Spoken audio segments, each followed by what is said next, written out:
UFC 96, Rampage versus Jardine.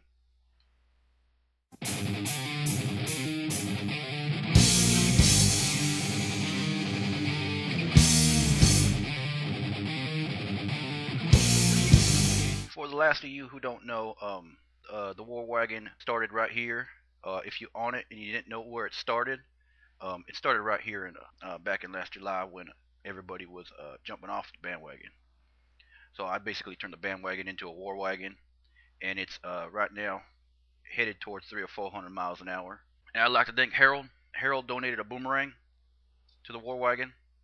This is awesome. I don't know what.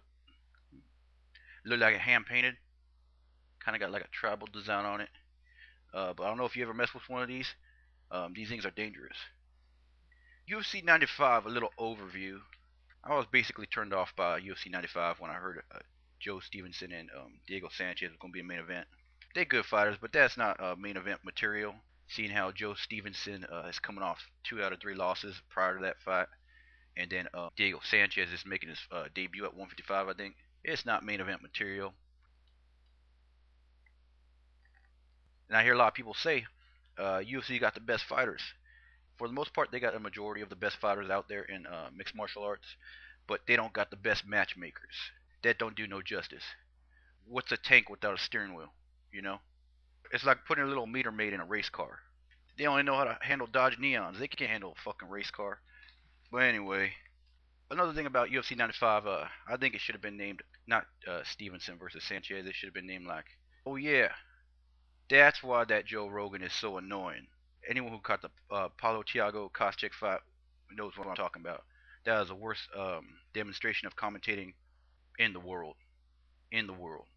It was terrible. I don't know if Joe was jacked up on some shit, but he was definitely dangling off of Koscheck's nuts until Koscheck got knocked out. And then he goes ahead and flip-flops right in front of everybody. You know, he make a perfect politician. He really annoying. You know, we went a couple UFCs without him saying Uma Plata. And I was like, dang, maybe that Joe Rogan ain't that annoying. But I was quickly reminded. Brandon Vera versus Michael Pat. That Brandon Vera's coming off a loss, and that Michael Pat is lacking in the experience area. I'm going to give that fight to Brandon Vera. I don't see him 2 in a row at 205. Gray Maynard versus Jim Miller. The talk around town is that no one in the 155 won't fight Gray. And that Jim Miller is a tough dude, but there's reasons why no one wants to fight Gray. He trained under that Quest camp. And they ain't no chumps in that camp. They always a good bet, always a sure bet. You know, you bet on Team Quest, you win it 90% of the time, 80%. Gray Maynard by decision. Matt Hamill versus Mark Munoz. Mark Munoz. I'm rusty. Mark Munoz. He tough guy, but he a little inexperienced. He's 5-0 or something like that, 5-4, 5-6-0. And his UFC experience, he need a little more, cause he's going against a Olympic wrestler in that Matt Hamill, professional cow tipper. Anyone who watched the Ultimate Fighter that year Matt Hamill was on, he a professional cow tipper. And if you know Todd, you know that builds a lot of strength, especially in the upper body area where you push people off you, or when you're throwing people, or if you slamming people. It definitely builds that type of strength. And Matt Hamill is a bull, and if he cares to use that strength, he's gonna TKO that Mark Munoz. Gabriel Gonzaga versus Shane Carwin. A lot of people impressed by Shane Carwin, as well as I. He's 10-0, and he got a lot of knockouts on that record. But Gabriel Gonzaga, he's definitely a bad matchup for the type of fighter Shane Carwin is. Shane Carwin, a brawler. And a lot of those big jiu-jitsu guys, they are very good at diffusing brawlers. And if you wanted, Gabriel could also stand up with them, but I see Gabriel playing it safe, taking him down, getting some kind of submission. Gonzaga, submission, choke. And the main event, Quinton Rampage Jackson versus Keith, the Dean of Me, Jardine. Anyone who talked to me on the internet, or anyone who knows me personally, knows that I'm not a big fan of this fight at all. It only would have made sense to me if Rampage would have lost to Wanderlei for this fight to take place. And this further proves my point that the UFC don't have too good matchmakers. They make mistakes a lot of the time. And when you're in that professional type of business, there should be no mistakes.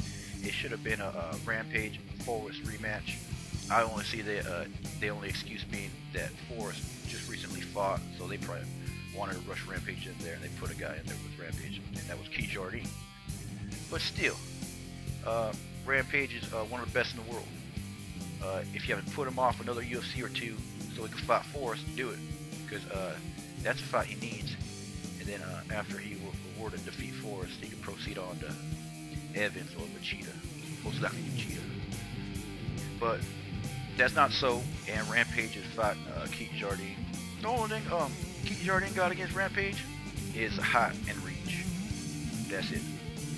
Everything else goes Rampage: strength, hands, power, groundwork, fighting ability, style, grace, car, women, all go to Rampage. But Jardine, he reminded me of that guy from what's that video game? God of War, Lord of War, something like that. So I'm never writing off Jardine, even though I've picked against him like the last 4 fights, like 2 or 3 fights. I did pick Jardine to beat that Chuck Liddell. Although I wasn't on YouTube at the time, I made a lot of money on that fight. But I don't see Jardine winning that fight, and I think it would be a success for him to even take it to a decision. And I think that might happen. I think a decision, most likely. And being that there's always one renegade judge or one Russian judge, I see it being a 2-1 decision for Rampage. And the War Wagon will truck on, and if I keep getting donations like this, it ain't never gonna stop. It'll never stop. Won't stop.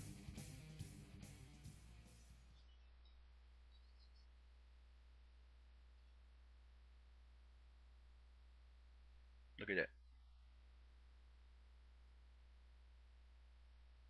You better duck, Rashad. You better duck, Machida. Coming at you.